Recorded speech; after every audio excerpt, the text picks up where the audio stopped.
Nah, halo teman-teman Manomo Jepang. Seperti yang aku bilang di minggu kemarin, kan kita udah ngobrol-ngobrol sama Mas Taufan tentang beasiswa LPDP kuliah di Universitas Kyoto.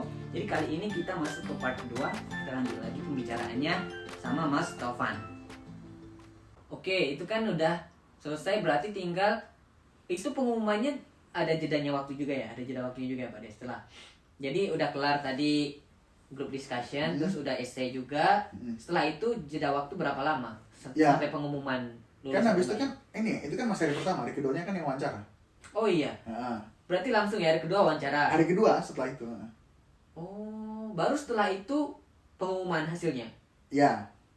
Jadi berarti nilainya itu nanti gabungan semua dong. Grup discussion juga, essay juga, sama wawancara juga. Tapi kalau menurut saya tuh kayaknya yang paling besar poinnya wawancara ya. Wawancara ya? Wawancara. Jadi di wawancara itu saya ingat banget tuh kita akan diwawancara 3 orang ya. Yang pertama orang LPDP, yang kedua profesor yang ahli di bidang kita dan pernah ke negara yang ke-7. Yang ketiga psikolog. Nah, 3 pertanyaan mereka itu saling berhubungan tapi saling berusaha untuk mengulik gitu loh. Kita tuh tujuannya itu sesuai nggak sih dengan yang tertulis di esai, sesuai nggak sih dengan asesmen kita gitu loh. Jadi intinya apa yang sudah dilakukan itu diuji lagi. Jadi kamu ini konsisten nggak gitu. Gitu. Makanya waktu itu saya juga kan banyak pertanyaan seperti pertanyaan kenapa kamu milih Jepang? Anak-anak Indonesia itu biasanya lebih suka ke Europe, UK ya, Aussie, Belanda, Amerika gitu kan. Kenapa kamu milih Jepang? Gitu. Nah, saya jawab. Jadi saya milih Jepang itu bukan karena saya tidak suka dengan Europe atau enggak, bukan gitu.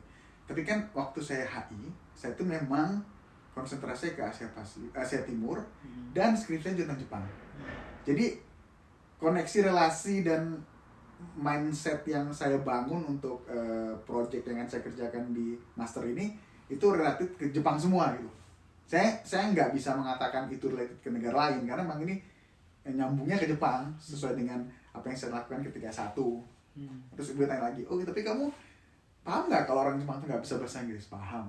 Nah, waktu saya bilang paham, seketika ibu langsung bilang, "Ja, korekara nihongo hanashimashu."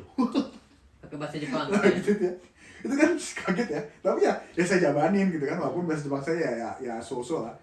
Nah, ternyata ibu itu ujung-ujungnya juga cuma tanya, tapi mono nani gak suki desu ya. Pertanyaan simpel ya, cuma basic. Gitu. Terus kamu suka sushi taberimasu ka gitu lah pokoknya kan ya simpel gitu. Nah, terus terakhir baru kalau nggak salah itu yang dari psikolog ya yang dia tanya. Terus nanti setelah lulus itu mau mengabdi kemana begitu kan? Nah, pilihannya kan memang kan mengabdi itu banyak ya. Kita bisa jadi researcher, kita bisa jadi pebisnis yang memajukan produk-produk Indonesia, kita juga bisa jadi di PNS gitu ya, atau jadi dosen. Nah, waktu itu karena saya berpikir kan, jadi kan saya kan linearnya kan saya dari HI, di sini kan saya ambil project untuk manajemen ya, yang lebih untuk konkret project. Nah, memang saya karena juga dulu saya pernah magang di Departemen Perdagangan Jogja sama Mas Gali juga kan. Nah, itu. Jadi saya merasa ini tuh kok klop banget ya semuanya ini gitu. Kan memang dan memang ketika saya nulis esai juga saya menulis itu gitu. Hubungannya kan HI, Departemen Perdagangan, Project Management gitu kan, itu kan nyambung semua ekspor-impor ya. Akhirnya saya bilang, ya saya akan bergabung ke Kementerian Perdagangan. Seperti itu. Jadi saya mengabdi pada bangsa melalui Kementerian Perdagangan. Oh gitu. Dan bener ya sekarang di Kementerian Perdagangan. Nah itu juga rezeki dari Allah ya. Bener kayak dijabah gitu loh omongannya gitu. Padahal pada saat itu saya belum jadi PNS Kementerian Perdagangan kan. Pada saat saya mengatakan itu. Di wawancaranya sekali itu aja berarti? Sekali. Sekali aja. Setelah itu udah kelar. Berapa lama tuh sampai pengumumannya? Kalau nggak salah cukup lama ya. Itu hampir 1,5 bulan itu. Berarti total berapa bulan dari awal kita submit berkas sampai dengan pengumuman akhir tuh? Oke, pengumuman tuh kalau nggak salah November, ya. submit berkas Juni. Juni. Agustus, September, Oktober, November. Ya. Juli, Agustus, ya, September, 5 bulan lah ya.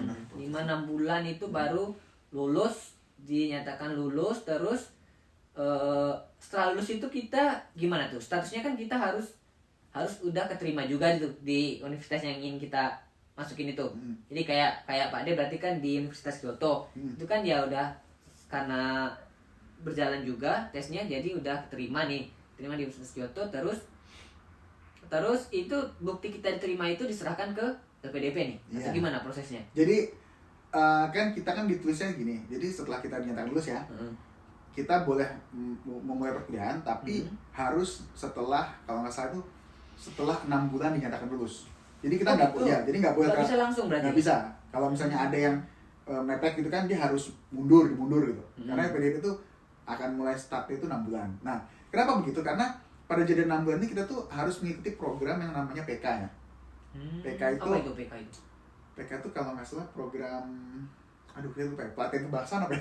Pokoknya pokoknya intinya itu untuk mempertinggi nasionalisme. Ya, mempertinggi nasionalisme, benar. Iya, Jujur ya itu. Saya agak lupa sih singkatan, tapi kayaknya itu kebangsaan. Rasa cinta terhadap tanah air Indonesia ya gitu. Jadi kami itu dibagi dari jadi kelompok PK gitu. Ada pelatihannya gitu berarti. Pelatihannya 6 bulan. Enggak, pelatihannya sih cuma seminggu. Oh, cuma seminggu. Kami di karantina bareng gitu ya. Jadi anak-anak saya tuh yang di tim saya itu saya PK 124, namanya Arsa Candil di Muka gitu kan. Itu kita di karantina di Wisma Hijau selama seminggu kurang lebih kan, itu untuk memperdalam rasa nasionalisme lah. Gitu. Itu ngapain aja itu? Ya sebenarnya sih ya tadi itu ya wawasan nasionalisme, Nyanyi lagu Indonesia Raya gitu enggak? Ya itu juga pasti lah, itu harus, terus Mars LPDP gitu. Terus Mars ini tapi yang paling bagus tuh karena kita tuh diberikan kesempatan untuk mendapatkan mentor dari orang-orang hebat seperti waktu saya. Kami mendapatkan wawasan ilmu, mentor dan coaching itu dari Dino Patijalal. Tuh, terus dari Bapak Direktur LPDP juga, kemudian dari tokoh-tokoh nasional lain lah, tokoh-tokoh bangsa ya. Terus seperti juga kayak dari ya pokoknya orang-orang yang intinya berjasa bagi negara ini lah. Nah, seperti itu. Oke. Bagi bangsa Indonesia ya. Dan setelah itu kan udah Pak De waktu itu lulusnya 2018, lulus LPDP-nya 2017. Ya. Tapi kan waktu itu karena Pak De Taufan bekerja di Kementerian Perdagangan, jadi masuk Universitas Kyoto-nya itu 2020 ya. Ya, jadi kan sebenarnya kan harusnya itu masih bisa dipakai berarti LPDP-nya. Nah, jadi begini. LPDP itu ada aturannya. Sebenarnya saya itu kan harus berangkatnya kan paling cepat 2018. Paling ya? lambat 2019. Oke. Ya harusnya karena cuma 2 tahun ya. Nah, tapi kan waktu itu ceritanya jadi karena ya alhamdulillah juga saya juga di tahun yang sama di 2017 itu, jadi setelah LPDP lolos tiba-tiba di bulan berikutnya itu saya keterima jadi PNS Kementerian Perdagangan ya. Gitu kan. Nah, di mana itu ada aturan di Kementerian Perdagangan itu kita nggak bisa masih status CPNS itu kita nggak bisa langsung tugas belajar atau kuliah itu nggak boleh, karena harus mengabdi dulu paling nggak 2 tahun. Nah, dimana kan berarti kan kalau saya mulai mengabdinya itu dari 2018, berarti 2 tahunnya kan 2020. Sedangkan LPDP kan saya terima 2017, saya harus berangkat terakhir 2019. Itu kan nggak match tuh. Oke. Nah, disitulah akhirnya saya bersurat ke LPDP. Bersurat, saya mengatakan begini. Pada saat saya wawancara, saya mengatakan saya akan mengabdi ke Kementerian Perdagangan. Dan sekarang saya benar-benar telah mengabdi. You know? Nah, oleh karenanya, saya mohon pertimbangannya untuk memberikan saya waktu 1 tahun lagi. Seperti itu. Akhirnya PDP memberikan kesempatan dengan saya harus melengkapi berkas-berkas ya, seperti kayak surat izin dari direktur saya, surat macam-macam lah. Udah ada. Karena beda kementerian kan ya, Pak De di Kementerian Perdagangan, PDP ini Kementerian Keuangan ya. Tapi sebenarnya kementerian itu saling bersinergi ya. Jadi nggak ada problem lah. Ya udah, setelah berkas itu saya kumpulkan, mereka akhirnya dikasih kesempatan untuk berangkat 2020. Makanya akhirnya berangkatnya 2020, tapi karena pandemi corona ini ya, COVID-19, jadi Mas Taufan agak telat datang sini ya. Jadi dan sekarang pun kuliahnya tuh lebih ke kuliah online gitu ya. Tapi karena udah di Jepang, jadi ini Pak Detovan ini semuanya ditanggung oleh pemerintah. Jadi mulai dari tiket PP ya, tiket PP dari Jakarta ke Kansai ya, ke Osaka. Ya, visa juga gratis. Asuransi ya, selama di sini. Asuransi kesehatan ya. Terus uang buku. SPP ya, bayar kuliah 2 tahun gratis ya. Terus ya apa kayak juga kan biasanya ada tuition fee, ada admission fee tuh. Jadi tuition fee itu kan SPP, admission fee kan kayak uang sumbangan awal juga ditanggung. Kemudian uang buku juga. Uang penelitian. Oh ya, penelitian juga. Kemudian kita juga dapat apa ya? Uang saku setiap bulan. Uang jajan ya. Ya, plus ini ada yang keren lagi dari LPDP ini punya namanya sistem tuh settlement allowance ya. Jadi settlement allowance itu adalah uang kedatangan.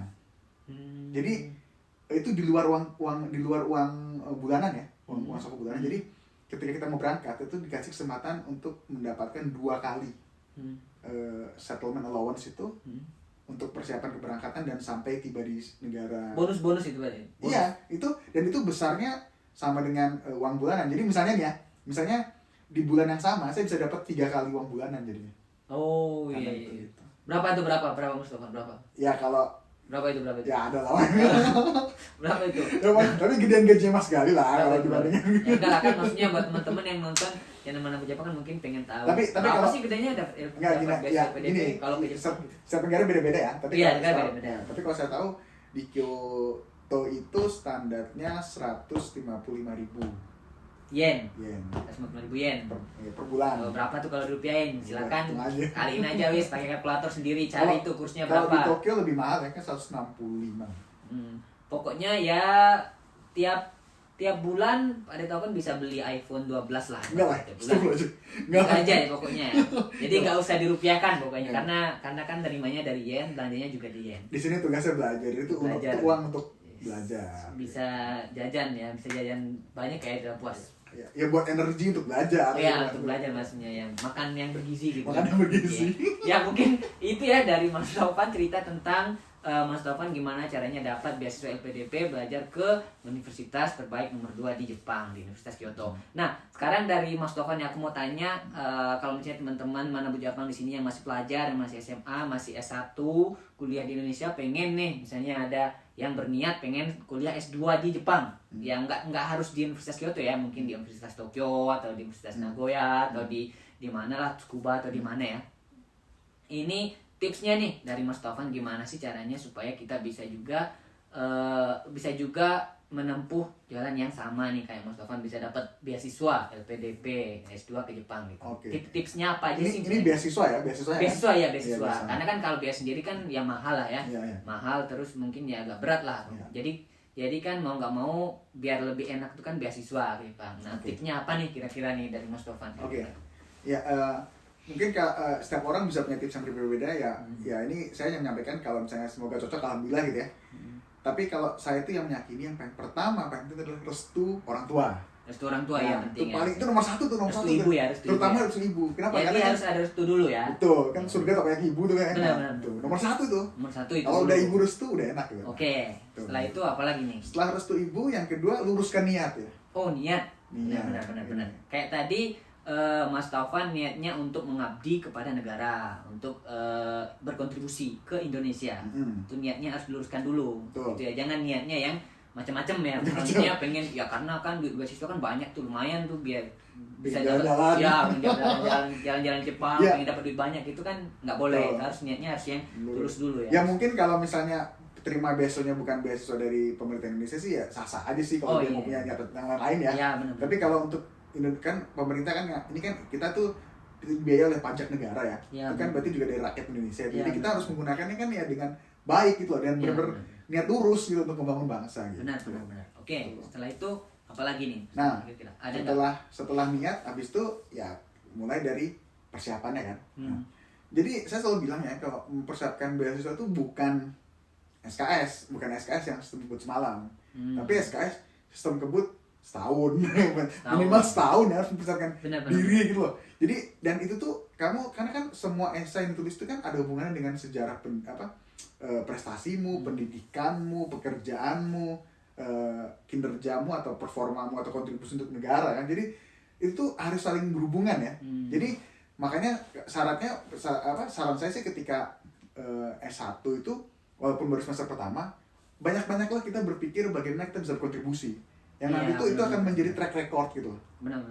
Jadi jangan mikirnya nanti setelah lulus baru sadar, aduh ngapain. Nah itu berarti ya kalau yang masih kuliah S1 atau masih SMA itu pokoknya berbuatlah ibaratnya aktif lah dalam berkontribusi, entah itu di organisasi, entah itu di masyarakat, entah itu di kampus, di sekolah gitu ya. Berarti ya ibaratnya yang bermanfaat bagi orang lain, bagi orang sekitar, bagi bangsa dan negara lah ibaratnya. Karena nanti kedepannya akan sangat berguna seperti yang tadi kata Mas Tovan untuk sebagai record kita itu ya. Record ya. Terus juga jangan lupa GPA ya atau IPK ya. IPK itu juga ya yang bagus lah, paling enggak ya kalau bisa cum laude ya. Karena kan rata-rata jujur aja nih ya, LPDP itu hanya akan membiayai kampus-kampus yang top dan negeri.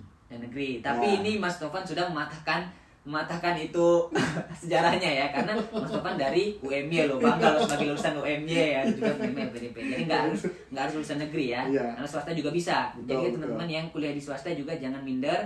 Pokoknya asal kalian bisa. Pokoknya maju terus, luruskan niat, fokus, dan juga persiapkan yaitu dari IPK, bahasa Inggris juga ya. Bahasa Inggris juga, siapkan TOEFL-nya sama IELTS-nya.